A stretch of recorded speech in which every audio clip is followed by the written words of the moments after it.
యూపీఎస్సీలో ఇంగ్లీష్లో నుంచి సెంటెన్స్ అనే టాపిక్ నుంచి ఇలాంటి ప్రశ్న రాకుండా క్వశ్చన్ పేపరే ఉండదు. Welcome back to Tirupati Shri ప్రజ్ఞాడియస్ యూట్యూబ్ ఛానల్. ఈరోజు ప్రశ్నను గమనిద్దాం. Identify the correct sentence which is an example of a simple sentence. Simple సెంటెన్స్కి సంబంధించిన ఒక ఎగ్జాంపుల్కి సంబంధించిన కరెక్ట్ సెంటెన్స్ అనేది గుర్తించండి అని చెప్పి మనకు ప్రశ్న అడిగారు. ఇలాంటి ప్రశ్న మనకు వస్తే మనం కొన్ని రకాలైన ఈజీ టిప్స్ ద్వారా ఈజీగా ఆన్సర్ చేయొచ్చు. సెంటెన్స్ అనేది ఒక పెద్ద టాపిక్. ఆ టాపిక్లో చిన్న చిన్న హింట్స్ ద్వారా మనం ఈజీగా ఎలా ఆన్సర్ చేయొచ్చు ఈ వీడియోలో మనం చూద్దాం.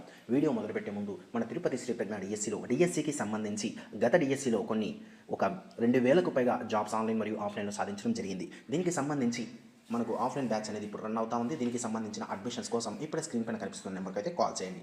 అయితే మొదటిగా సెంటెన్స్ అంటే ఏందో చూద్దాం. సెంటెన్స్ అంటే పూర్తి అర్థాన్నిచ్చే పదాల సముదాయాన్ని సెంటెన్స్ అని పిలుస్తారు. అంటే a group of words which makes the complete meaning అని చెప్పవచ్చు. అయితే సెంటెన్స్ యొక్క కామన్ స్ట్రక్చర్ ఏంటంటే subject plus verb plus object.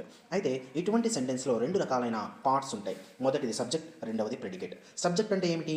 Doer of the action లేదా ఏజెంట్ ఆఫ్ ద యాక్షన్. అంటే పని చేయువాడు లేదా కర్తను సబ్జెక్ట్ అని పిలుస్తారు. అయితే సబ్జెక్ట్లో ఏదైనా సరే నౌన్ అయినా ఉండొచ్చు, ప్రొనౌన్ అయినా ఉండొచ్చు. తర్వాత ప్రెడికేట్.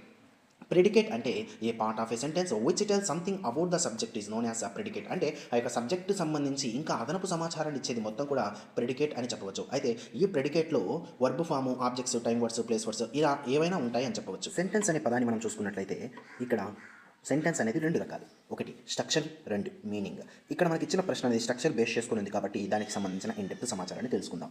ఒక సెంటెన్స్ అనేది మనకు స్ట్రక్చర్ని బేస్ చేసుకుని మూడు రకాలు: సింపుల్ సెంటెన్స్, కాంపౌండ్ సెంటెన్స్ మరియు కాంప్లెక్స్ సెంటెన్స్.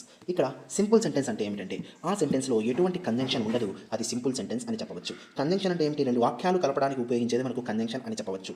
మరియు సింపుల్ సెంటెన్స్లో కేవలం సబ్జెక్ట్, ప్రెడికేట్ మాత్రమే ఉంటుంది, ఎటువంటి కంజంక్షన్ ఉండదు. అదే కాంపౌండ్ సెంటెన్స్ అంటే అందులో కోఆర్డినేట్ కంజంక్షన్ అనేది ఉంటుంది. కాంప్లెక్స్ సెంటెన్స్లో సబార్డినేట్ కంజంక్షన్ అనేది ఉంటుంది. ఇవి మీరు గుర్తుపెట్టుకోవాలి. అయితే దీన్ని బేస్ చేసుకొని మనం ఒకసారి గమనిద్దాం. మొదటి option, he is so proud that he cannot ask for help.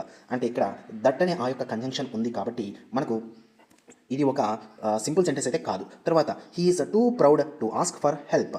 ఇందులో కంజంక్షన్ ఎటువంటిది లేదు కాబట్టి ఇది ఒక సింపుల్ సెంటెన్స్కి ఎగ్జాంపుల్ అని చెప్పవచ్చు. మూడో option, he is neither honest Nar punctual. ఇక్కడ నైదర్ నార్ అనే ఆ యొక్క కంజంక్షన్ ఉంది కాబట్టి ఇది సింపుల్ సెంటెన్స్ కాదు. తర్వాత he is not only A doctor but also a dancer. Not only but also అనే కంజంక్షన్ ఉంది కాబట్టి ఇది కూడా సింపుల్ సెంటెన్స్ కాదు. ఇందులో మనం గమనిస్తే ఎటువంటి కంజంక్షన్ లేని సెంటెన్స్ ఏంటంటే సెకండ్ సెంటెన్స్ అని చెప్పవచ్చు. He is two proud to walk అని చెప్పవచ్చు. అయితే ఇది మనకు ఒక పని చేయలేనంతగా ఉన్న లక్షణాన్ని తెలిపే సందర్భంలో టూ అనేది మనం వాడతాము. He is two proud to ask for help అనే సందర్భంలో ఈ యొక్క సింపుల్ సెంటెన్స్ అనేది వాడతాం. ఇందులో ఎటువంటి కంజంక్షన్ లేదు అని చెప్పవచ్చు. ఈ వీడియోని డిఎస్సీ రాసే మిత్రులందరికీ కూడా షేర్ చేయండి. అప్పుడు ఎక్కువ మందికి రీచ్ అవుతుంది. ఇంకా మన ఛానల్ని సబ్స్క్రైబ్ చేసుకునే వాళ్ళు ఇప్పుడు సబ్స్క్రైబ్ చేసుకొని థ్యాంక్ యూ.